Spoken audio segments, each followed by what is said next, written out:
What's up guys, Saif Ashraf here, welcome back to another video. Excuse my absence from YouTube, I think it's been a month since I last uploaded. It's a scam.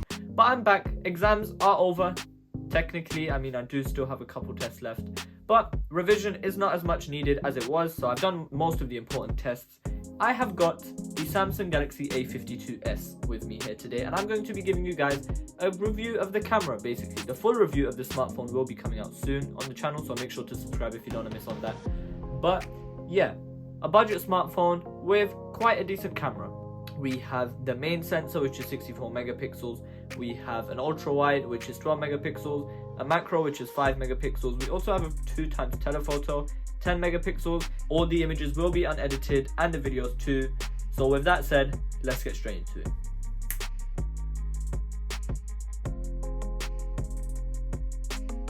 Sneak peek though, we are getting the S22 Ultra in-house to review soon, so I would subscribe for that. Let's start off with the main sensor on this phone, the 64 megapixel sensor. Altogether, the images do look quite solid. The HDR on some of these photos as well is quite alright. Some photos may look a little bit over processed depending on what's happening in the photo, such as if you are outside and then you're taking a photo of the sky or something like the clouds, then the photo will look a little bit over processed, but to be honest, it's fine. Color reproduction is also good. Samsung do have a reputation of having quite a saturated look on their main sensors, and it does come out also right here. But altogether, I'm quite impressed with Samsung's HDR they have on this phone. The processing is a little bit aggressive at first, but as you get used to it, it actually just looks quite fine. Sometimes shadows can be a bit low though, so for example when taking a picture with a dark scene and a bright scene, the dark areas may look a bit dark too, where some sharpness is lost. However, the bright areas do look quite good, and the dark areas aren't that dark either, so you will be able to retain some information, but obviously going higher in price range when buying phones will help. Okay, it seems my hat is gone. Let's just continue the video. Anyway, we have the ultra-wide angle camera coming up next for evaluation. So, the ultra-wide angle camera is one of my favorite lenses in any smartphone ever. If that ultra-wide lens isn't there on the smartphone, I probably will reconsider buying it or not. And I have got a lot of fun out of the ultra-wide lens on the iPhone 13 Pro, so testing this was quite fun. So, let's talk about the overall quality first. Once again, we do have that quite saturated and heavily processed look on the photos that come out the ultra-wide lens from this phone. There's a little bit of lens distortion here and there, but obviously it does get fixed with software.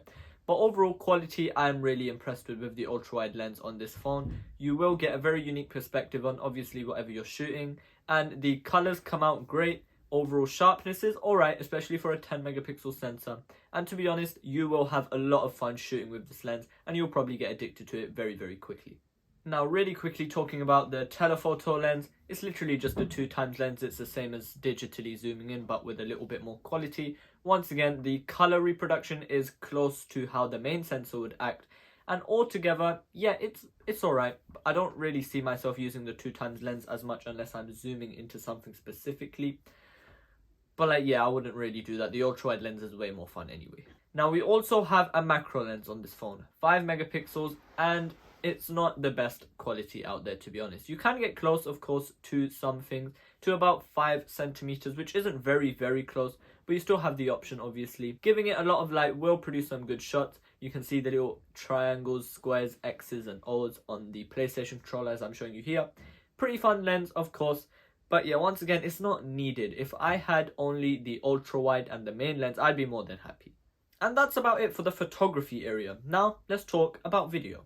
So you can shoot up to 4K 30 frames per second on this phone, but you can't shoot more than that 4K 60. And the 4K 30 frames per second video quality is alright. First of all, obviously talking about the quality, the color reproduction is a little bit on the less saturated side, especially compared to how the photos came out.